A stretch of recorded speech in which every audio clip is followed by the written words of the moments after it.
అది ఏప్రిల్ 20 పుంగంబాడి పరవలసు. అక్కడ farm house లో ఉంటున్న 72 ఏళ్ల పళయ స్వామి ఇంటి ముందు శవమై కనిపించాడు. ఏప్రిల్ 19 రాత్రి భోజనం చేసి ఇంటి ముందు మంచం వేసుకుని పడుకున్నాడు. తెల్లవారేసరికి అంటే ఏప్రిల్ 20న అతను మంచంలోనే చనిపోయి ఉన్నాడు. పైగా అతని శరీరం సగం కాలింది. అతను పడుకున్న మంచం కూడా సగమే కాలింది. ఆ రోజు ఆ ఫామ్ హౌస్ వైపుగా వెళ్లిన వారు ఆ దృశ్యాన్ని చూసి పోలీసులకు చెప్పారు. విషయం తెలుసుకున్న పోలీసులు వెంటనే ఆ ఫామ్ హౌస్ దగ్గరకు వచ్చారు. అక్కడి వాళ్ల ద్వారా ఆ శవం పళయ స్వామిదిగా తెలుసుకున్నారు. అయితే మొదట అందరూ స్వామి ఆత్మహత్య చేసుకుని చనిపోయి ఉంటాడు అనుకున్నారు. అతనికి బ్రతకటం ఇష్టం లేక తను పడుకున్న మంచానికి తనే నిప్పు పెట్టుకుని చనిపోయి ఉంటాడులే అనుకున్నారు. కానీ శవాన్ని బాగా పరిశీలించేసరికి పోలీసులకు ఎక్కడో తేడా కొట్టింది. ఎందుకంటే స్వామి ఒంటిపై కొన్ని చోట్ల నరికిన గుర్తులున్నాయి. అయితే శవం సగం దాకా కాలిపోవటంతో అవి స్పష్టంగా తెలియలేదు. దీంతో పోలీసులు స్వామి శవాన్ని పోస్టుమార్టానికి పంపగా అందులో స్వామిని నరికి గొంతు నులివి చంపినట్లుగా వచ్చింది. స్వామిని 5 చోట్ల నరికినట్లుగా తేలింది. దీంతో ఆత్మహత్య కేసు కాస్త హత్య కేసుగా మారింది. దీంతో పోలీసులు స్వామిని ఎవరు చంపారన్న కోణంలో ఎంక్వైరీ మొదలుపెట్టి ఆ ప్రాసెస్ లోనే స్వామి గురించి అన్ని వివరాలు తెలుసుకున్నారు. ఆ ప్రాసెస్ లోనే ఈ స్వామికి పెళ్లి 3 అమ్మాయిలు ఉన్నారని తెలుసుకున్నారు. భార్య మరగతమ్మ. అయితే భర్త స్వామితో విభేదాల కారణంగా మరగతమ్మ కొన్నేళ్ల క్రితమే స్వామితో విడిపోయి తన 3 కూతుళ్లను తీసుకుని వేరే చోట ఉంటుంది. దీంతో స్వామి ఒంటరిగా బ్రతుకుతున్నాడు. ఈ స్వామి ఓ రైతు. ఇతనికి 4 ఎకరాల పొలం ఉంది. భార్య పిల్లలకు దూరం అయ్యాక స్వామి తన పొలంలోనే ఓ ఫామ్ హౌస్ కట్టుకుని అక్కడే ఉంటూ పొలం పనులు చేసుకుంటూ ఒంటరిగా బ్రతుకుతున్నాడు. ఇదిలా ఉండగా ఈ మరగతమ్మకు ఓ అన్న ఉన్నాడు. అతని పేరు తంగమణి. వయసు 62 సంవత్సరాలు. ఈ మణి భార్య మాసిలా మణి. వీరికి ఓ కొడుకు కూతురు ఉన్నారు. ప్రస్తుతం కాలేజీ చదువుల దాకా వచ్చారు. ఈ మణి మాసిల ఇద్దరు ఈరోడ్ జిల్లా పెరుందురై సమీపంలోని వన్నంగట్టు వలస ప్రాంతంలో ఉంటూ అక్కడే ఉండే ఓ స్పిన్నింగ్ మిల్లులో పనిచేసేవారు. వీరిద్దరూ పనిచేస్తున్న మిల్లులోనే తమిళన్ అనే వ్యక్తి కూడా పనిచేసేవాడు. ఇక ఇక్కడి నుండే కథంతా మరో మలుపు తిరిగి అది కాస్త పళయ స్వామిని చంపేదాకా వెళ్ళింది. తప్పు ఒకరు చేస్తే శిక్ష మరొకరికి అన్నట్లు జరిగింది స్వామి హత్య. ఇద్దరి స్వార్థాలకి అన్యం పుణ్యం ఎరగని స్వామి బలయ్యాడు. అదెలాగంటే ఈ మాసిల తమిళన్ ఒకే చోట పనిచేయటంతో ఇద్దరూ కామించుకున్నారు. అది ఎంతలా అంటే ఒకరి కోసం మరొకరు ఏదైనా చేసేంత డీప్ కామంలోకి వెళ్లిపోయారు. సరిగ్గా అప్పుడే ప్రియుడు తమిళన్ గతేడాది తనకు డబ్బు అర్జెంటుగా కావాలని ప్రియురాలు మాసిలాని అడిగాడు. నాకు డబ్బు అవసరం చాలా ఉంది, అందుకే ఆ డబ్బు నువ్వే ఎలాగైనా సర్దాలని చాలా ప్రేమగా ప్రియురాలను అడిగాడు. ఆ ప్రేమకు కరిగిపోయిన ప్రియురాలు ప్రియుడు బాధ చూడలేకపోయింది. ఎలాగైనా ఆ డబ్బుని తనే సర్ది ప్రియుడి కష్టం తీర్చాలి అనుకుంది. కానీ ఆ డబ్బు ఆమె దగ్గర లేకపోవడంతో ఏం చెయ్యాలా అని ఆలోచిస్తూ ఉండగా మాసిలాకు తన ఇంట్లో ఉన్న 10 సవర్ల నగలు గుర్తొచ్చాయి. ఆ నగలను మణి తన కూతురు కోసం చేయించాడు. అయితే ఆ నగల అవసరం అప్పుడు లేకపోవడంతో వెంటనే భర్త మణికి తెలియకుండా ఆ నగలను తీసుకుని ప్రియుడు తమిళన్కిచ్చి వీటిని తాకట్టు పెట్టి ఆ డబ్బుతో నీ అవసరాలు తీర్చుకో అంది.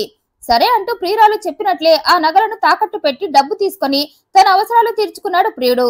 ఇంతవరకు కథంతా బాగానే ఉన్నా తమిళన్ ప్రియురాలు దగ్గర తీసుకున్న నగలను విడిపించలేదు. మధ్య మధ్యలో ప్రియురాలు నగలు విడిపించమని అడుగుతూనే ఉన్నా నా దగ్గర ఇంకా డబ్బులు మెసలటం లేదు, డబ్బు దొరకగానే ఆ నగలు విడిపించి నీ చేతుల్లో పెడతా అన్నాడు.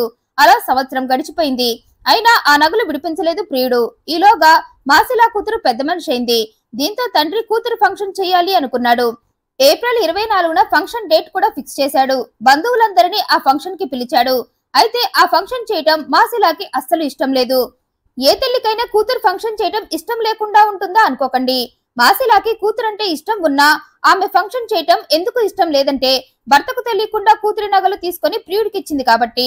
తన ప్రియుడు ఇంకా ఆ నగలు విడిపించి తనకు ఇవ్వకపోవడంతో ఈ ఫంక్షన్ జరిగితే తన భర్త మణి కూతురి నగలను అడుగుతాడు. కూతురికి ఆ నగలను ఫంక్షన్ లో అలంకరించమని చెప్తాడు. కానీ ఆ నగలు తన దగ్గర లేవు. అందుకే మాసిలా ఆ ఫంక్షన్ ని ఇష్టపడలేదు. అదే విషయాన్ని ప్రియుడికి కూడా చెప్పింది.